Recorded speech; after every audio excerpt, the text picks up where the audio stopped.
بسم اللہ الرحمن الرحیم۔ آپ دیکھ رہے ہیں میں YouTube channel Asad Islamic views. Hazrat Bilal حبشی رضی اللہ عنہ سے ایک دفعہ کسی نے پوچھا کہ آپ نے پہلی دفعہ حضور نبی کریم صلی اللہ علیہ وآلہ وسلم کو کیسے دیکھا؟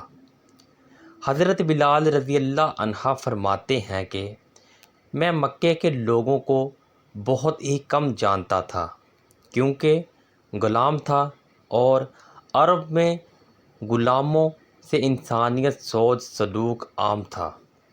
ان کی اطاعت سے بڑھ کے ان سے کام لیا جاتا تھا، تو مجھے کبھی اتنا وقت ہی نہیں ملتا تھا کہ باہر نکل کے لوگوں سے ملوں، لہٰذا مجھے حضور پاک یا اسلام یا اس طرح کی کسی چیز کا قطعاً علم نہ تھا۔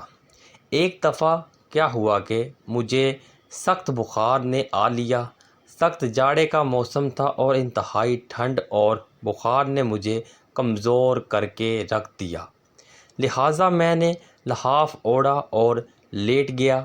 ادھر میرا مالک جو یہ دیکھنے آیا کہ میں جوں پیس رہا ہوں یا نہیں، وہ مجھے لحاف اوڑھ کے لیٹا دیکھ کے آگ بگولا ہو گیا۔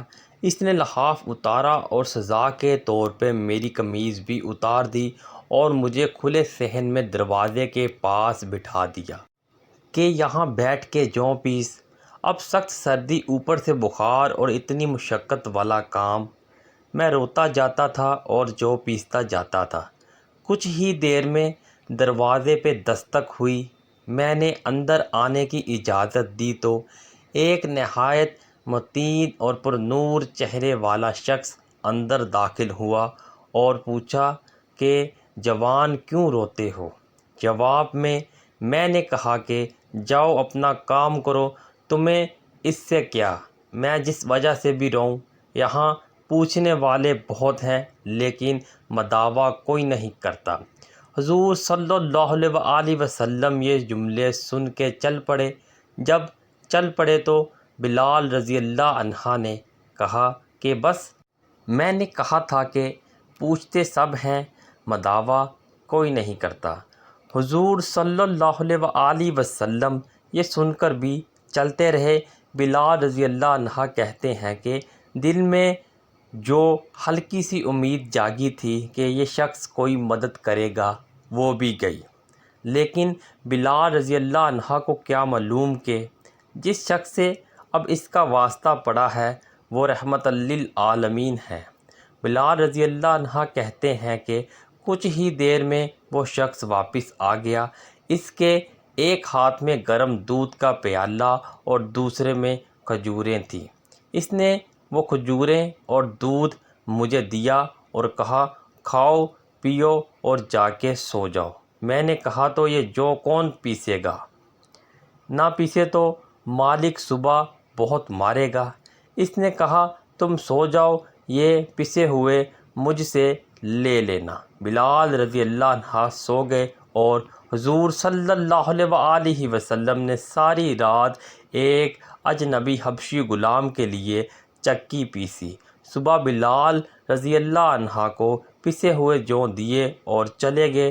دوسری رات پھر ایسا ہی ہوا، دودھ اور دوا بلال رضی اللہ عنہ کو دی اور ساری رات چکی پیسی۔ ایسا 3 دن مسلسل کرتے رہے جب تک کہ بلال ٹھیک نہ ہو گئے۔ یہ تھا وہ تعارف جس کے باطن سے اصطلاح فانی عشق نے جنم لیا کہ آج بھی بلال رضی اللہ عنہ کو صحابی رسول، بعد میں عاشق رسول پہلے کہا جاتا ہے۔ حضور صلی اللہ علیہ وآلہ وسلم کے وصال کے بعد سیدنا بلال رضی اللہ عنہ مدینہ کی گلیوں میں یہ کہتے پھرتے کہ لوگو، تم نے کہیں رسول اللہ صلی اللہ علیہ وآلہ وسلم کو دیکھا ہے تو مجھے بھی دکھا دو۔ پھر کہنے لگے کہ اب مدینے میں میرا رہنا دشوار ہے اور شام کے شہر حلب میں چلے گئے۔ تقریباً 6 ماہ بعد آپ صلی اللہ علیہ وآلہ وسلم کی خواب میں زیارت نصیب ہوئی تو آپ صلی اللہ علیہ وآلہ وسلم فرما رہے تھے، اے بلال، یہ کیا بے وفائی ہے؟ تو نے ہمیں ملنا چھوڑ دیا، کیا ہماری ملاقات کا وقت نہیں آیا؟ خواب سے بیدار ہوتے ہی اونٹنی پر سوار ہو کر لبیک یا سیدی یا رسول اللہ کہتے ہوئے مدینہ منورہ کی طرف روانہ ہو گئے۔ جب مدینہ منورہ میں داخل ہوئے تو سب سے پہلے مسجد نبوی پہنچ کر حضرت بلال رضی اللہ عنہ کی نگاہوں نے عالم وار فتگی میں آپ صلی اللہ علیہ وآلہ وسلم کو ڈھونڈنا شروع کیا۔ کبھی مسجد میں تلاش کرتے اور کبھی حجروں میں۔ جب کہیں نہ پایا تو آپ صلی اللہ علیہ وآلہ وسلم کی قبر انور پر سر رکھ کر رونا شروع کر دیا اور عرض کیا، یا رسول اللہ، آپ نے فرمایا تھا کہ آ کر مل جاؤ، غلام حلب سے بہر ملاقات حاضر ہوا ہے۔ یہ کہا اور بے ہوش ہو کر مزار پر انور کے پاس گر پڑے۔ کافی دیر بعد ہوش آیا۔ اتنے میں سارے مدینے میں یہ خبر پھیل گئی کہ مؤذن رسول حضرت بلال رضی اللہ عنہ آ گئے ہیں۔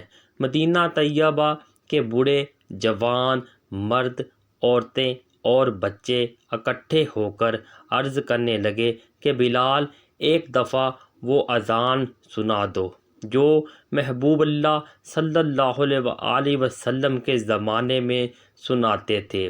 آپ رضی اللہ عنہ نے فرمایا، میں معذرت خواہ ہوں، کیونکہ میں جب اذان پڑھتا تھا تو اشہد ان محمد رسول اللہ کہتے وقت آپ صلی اللہ علیہ وآلہ وسلم کی زیارت سے مشرف ہوتا اور آپ صلی اللہ علیہ وآلہ وسلم کے دیدار سے اپنی آنکھوں کو ٹھنڈک پہنچاتا تھا۔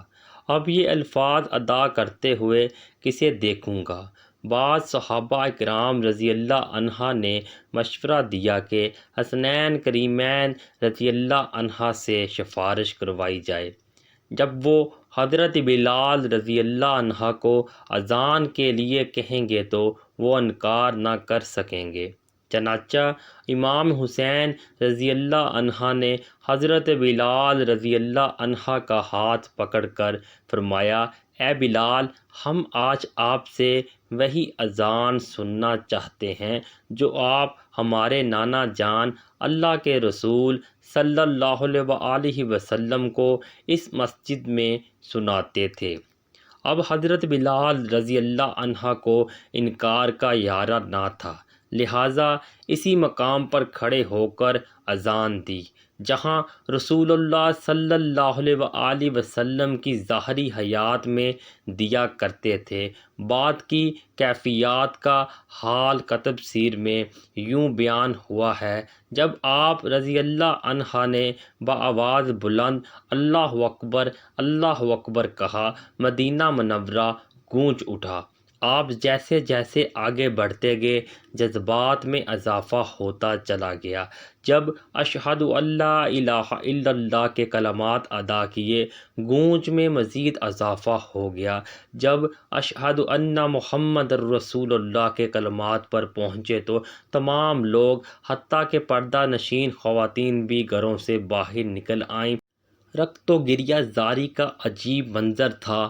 لوگوں نے کہا، رسول اللہ صلی اللہ علیہ وآلہ وسلم تشریف لے آئے ہیں۔ آپ صلی اللہ علیہ وآلہ وسلم کے وصال کے بعد مدینہ منورہ میں اس دن سے زیادہ رونے والے مرد و زن نہیں دیکھے گئے۔ اسد اسلامک ویوز، امید کرتے ہیں آج کی ویڈیو آپ کو پسند آئی ہوگی۔ ویڈیو کو لائک اینڈ شیئر کر دیں۔ ملتے ہیں نیکسٹ ویڈیو میں، تب تک کے لیے اللہ